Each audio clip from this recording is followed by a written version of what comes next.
Age of criminal responsibility. The age of criminal responsibility is the age below which a child is deemed incapable of having committed a criminal offense. In legal terms, it is referred to as a defense of infancy, which is a form of defense known as an excuse so that defendants falling within the definition of an infant are excluded from criminal liability for their actions if at the relevant time they had not reached an age of criminal responsibility. After reaching the initial age, there may be levels of responsibility dictated by age and the type of offense committed. Under the English common law, the defense of infancy was expressed as a set of presumptions in a doctrine known as Doli incapax. A child under the age of 7 was presumed incapable of committing a crime. The presumption was conclusive, prohibiting the prosecution from offering evidence that the child had the capacity to appreciate the nature and wrongfulness of what they had done. Children aged 7–13 were presumed incapable of committing a crime, but the presumption was rebuttable. The prosecution could overcome the presumption by proving that the child understood what they were doing and it was wrong. In fact, capacity was a necessary element of the state's case. If the state failed to offer sufficient evidence of capacity, the infant was entitled to have the charges dismissed at the close of the state's evidence. Doli incapax was abolished in England and Wales in 1998, but persists in other common law jurisdictions. Terminology. The terminology regarding such a defense varies by jurisdiction and sphere. Defense of infancy is a mainly U.S. term. The age of criminal responsibility is used by most European countries, the UK, Australia, New Zealand, and other Commonwealth of Nations countries. Other instances of usage have included the terms age of accountability, age of responsibility, and age of liability. The term minimum age of criminal responsibility (MACR) is a term commonly used in the literature. The rationale behind the age of accountability laws are the same as those behind the insanity defense, insinuating both the mentally disabled and the young lack apprehension. The age of criminal responsibility.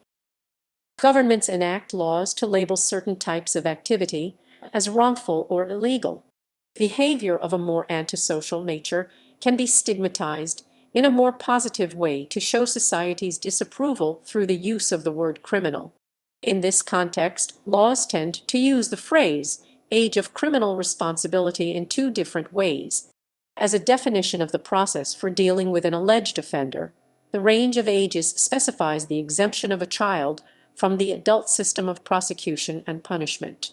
Most jurisdictions develop special juvenile justice systems in parallel to the adult criminal justice system. Here, the hearings are essentially welfare-based and deal with children as in need of compulsory measures of treatment and/or care.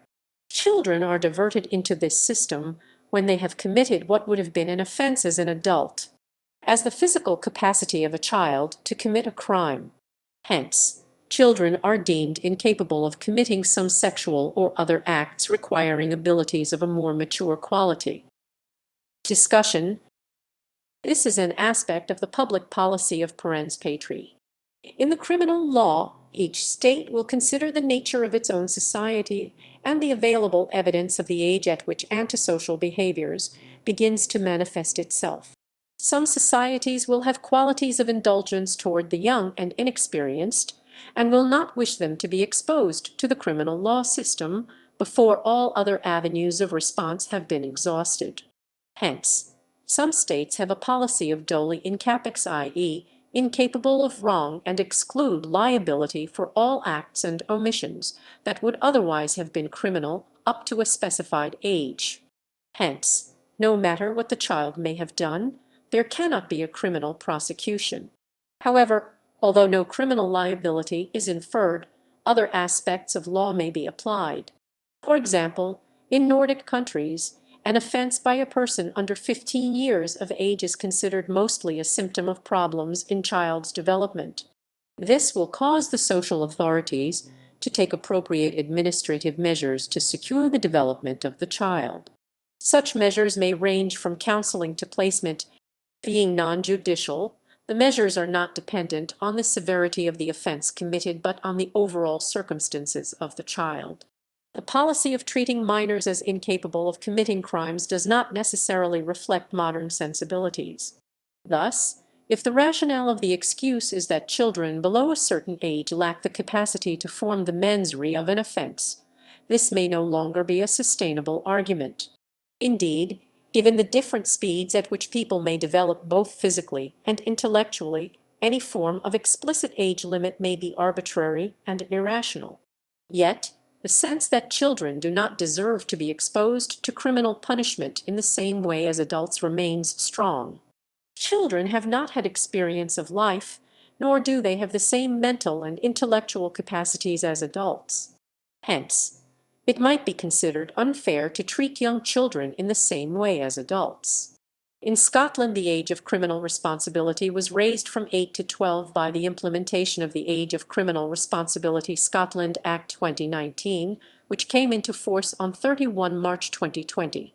In England and Wales and Northern Ireland, the age of responsibility is 10 years, and in the Netherlands and Canada, the age of responsibility is 12 years. Sweden, Finland, and Norway all set the age at 15 years. In the United States, the age varies between states, being as low as 6 years in South Carolina and 7 years in 35 states. 11 years is the minimum age for federal crimes. As the treaty parties of the Rome Statute of the International Criminal Court could not agree on a minimum age for criminal responsibility, they chose to solve the question procedurally and excluded the jurisdiction of the court for persons under 18 years. Some jurisdictions do not have a set fixed minimum age, but leave discretion to prosecutors to argue or the judges to rule on whether the child or adolescent juvenile defendant understood that what was being done was wrong. If the defendant did not understand the difference between right and wrong, it may not be considered appropriate to treat such a person as culpable. Alternatively, the lack of real fault in the offender can be recognized by rulings that dispense mitigated criminal sentences or address more practical matters of parental responsibility by adjusting the rights of parents to unsupervised care, or by separate criminal proceedings against the parents for breach of their duties as parents. By country, the following are the minimum ages at which people may be charged with a criminal offense in each country. Child imprisonment. Child imprisonment is a concept in criminal law where people are considered not old enough to be held responsible for their criminal acts. The main problem in most countries is whether children should be punished as an adult for crimes committed as a juvenile, or if special treatment is a better solution for the offender. Juvenile courts. In some countries, a juvenile court is a court of special jurisdiction charged with adjudicating cases involving crimes committed by those who have not yet reached a specific age. If convicted in a juvenile court, the offender is found responsible for their actions as opposed to guilty of a criminal offense. Sometimes, in some jurisdictions, such as the United States of America, a minor may be tried as an adult.